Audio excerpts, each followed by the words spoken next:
Want to avoid common dating disasters? You've prepped the perfect outfit, practiced your best jokes, and even remembered to make a reservation somewhere impressive. But even with all that effort, it's shockingly easy to sabotage yourself without even realizing it. Let's dive into the 5 biggest mistakes men make on dates and how you can steer clear of them. You're excited, you're nervous, and your brain's going a mile a minute. The anticipation of a first date can be exhilarating yet nerve-wracking. You want to make a great impression, but sometimes, in the heat of the moment, it's easy to get carried away. Suddenly you realize you've spent the last 10 minutes talking about your award-winning stamp collection. While your enthusiasm is commendable, it's important to remember that a date is a two-way street. We've all been there. But gentlemen, a date should be a dialogue, not a monologue. It's not just about sharing your interests, but also about discovering hers. A balanced conversation is key to building a connection. Think of it like a tennis match, a playful rally where you both get your turn to serve and volley. Each exchange should be an opportunity to learn more about each other, to share stories, and to find common ground. Ask open-ended questions that invite more than a simple yes or no response. These questions encourage deeper conversations and show that you're genuinely interested in her thoughts and feelings. What are you most passionate about? Is far more engaging than, do you like your job? Open-ended questions like these can lead to fascinating discussions and reveal much about a person's values and interests. And when she answers, really listen. I mean, truly listen, and respond authentically. Active listening involves more than just hearing words. It's about understanding the emotions and intentions behind them. Remember, women are attracted to men who are interested in them, not just men who are interesting themselves. Showing genuine curiosity and appreciation for her experiences and opinions can make a lasting impression. Balance is the essence of a great conversation. It's about giving and taking, sharing and listening. When both parties feel heard and valued, the conversation flows naturally and the connection deepens. So next time you're on a date, remember to balance the conversation.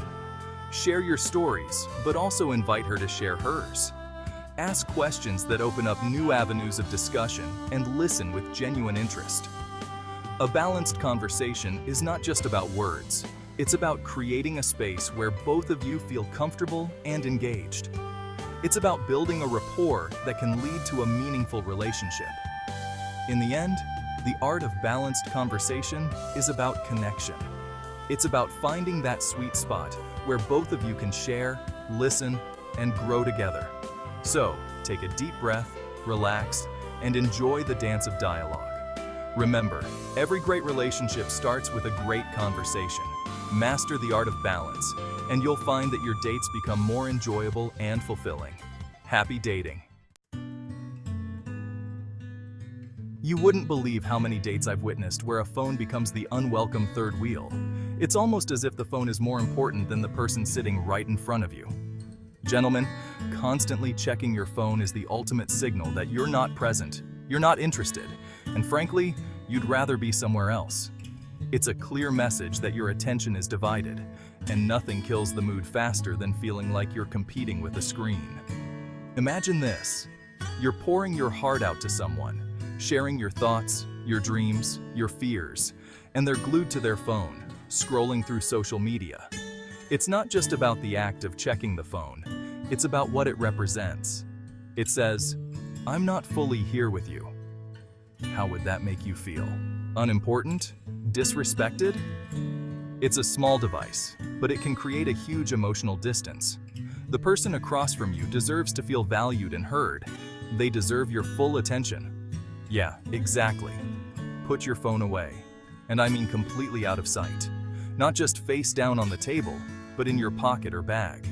Out of sight, out of mind. This simple act shows that you're prioritizing the person in front of you. Give her your undivided attention. Listen actively, engage in the conversation, and show genuine interest in what she has to say. It's not just about hearing the words, but understanding the emotions behind them. Trust me, your Instagram feed will still be there after the date, but this connection, this moment, deserves your full focus. These are the moments that build relationships, that create memories, So, put down the phone and pick up the connection. You'll be amazed at how much richer your interactions become when you're fully present. Remember, it's the little things that count. A smile, a touch, a shared laugh. These are the things that make a date special. And none of these can happen if you're too busy checking your notifications. So next time you're on a date, make a conscious effort to be present. Put down the phone and pick up the connection. You'll not only make your date feel valued, but you'll also find yourself enjoying the moment more. After all, isn't that what dating is all about? Connecting with another person and creating meaningful experiences together. Chapter 3. Ditch the act. Authenticity is your best asset. We've all felt the pressure to impress on a date, to appear cooler, more successful, more whatever it is we think she's looking for. It's a common scenario. You spend hours picking out the perfect outfit, rehearsing witty lines, and crafting an image that you believe will captivate her. The stakes feel high, and the desire to make a lasting impression can be overwhelming. But here's the secret. Trying too hard is a surefire way to sabotage the connection. When you put on a facade, it becomes exhausting to maintain, and the cracks will eventually show. The more you try to be someone you're not, the more you distance yourself from genuine connection. Bragging about your accomplishments or exaggerating your experiences might seem impressive in the moment, but it ultimately creates a wall between you. It can make you come across as arrogant or insincere, and it prevents the other person from seeing the real you. Authenticity, on the other hand, fosters trust and intimacy. Women are incredibly perceptive. They can spot a facade a mile away.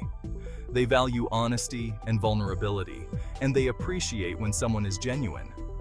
When you are authentic, you allow the other person to feel comfortable and safe, which is the foundation of any meaningful relationship.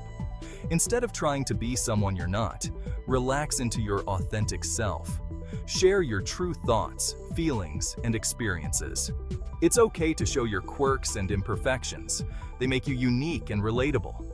When you are genuine, you create a space for real connection and mutual understanding. Be genuine. Be humble, and let your true personality shine through. Authenticity is not about being perfect, it's about being real. When you are true to yourself, you attract people who appreciate you for who you are, not for who you pretend to be. Remember, confidence rooted in authenticity is magnetic. It draws people in and creates lasting impressions. So, the next time you find yourself on a date, ditch the act and embrace your true self. You'll find that authenticity is your best asset, and it will lead to deeper, more fulfilling connections. Chapter 4. The X Factor. Leave the past in the past. Here's a golden rule. A first date is never ever the time to dissect past relationships. Avoid the temptation to vent about your crazy ex or rehash old wounds. It's a recipe for disaster. Firstly, it shows you haven't moved on, and who wants to be someone's rebound? Secondly, it creates an awkward dynamic where your date feels like she's competing with a ghost. Focus on the present moment, on getting to know each other, and building something new. The past is irrelevant to the potential of what you're creating together. Chapter 5. The Follow-Up. Don't let the connection fade. Okay, so the date went well, you had a great time, the conversation flowed, and you're already picturing round 2. But then you hesitate. Should you text? Call? Wait 3 days? Here's the simple truth. If you're interested, let her know. A simple text message expressing your enjoyment and suggesting another meetup goes a long way. It shows you're not playing games, you're not afraid to take initiative, and you're genuinely interested in seeing her again. Remember, the follow-up is just as important as the first impression. Outro. Dating disasters. Let's learn from each other. So gentlemen, we've all made our fair share of dating blunders. It's part of the process, right? But by learning from our mistakes and understanding what women truly want, we can become better daters and create more meaningful connections. What's the biggest dating mistake you've made or witnessed? Share your stories in the comments below, and let's help each other become better daters.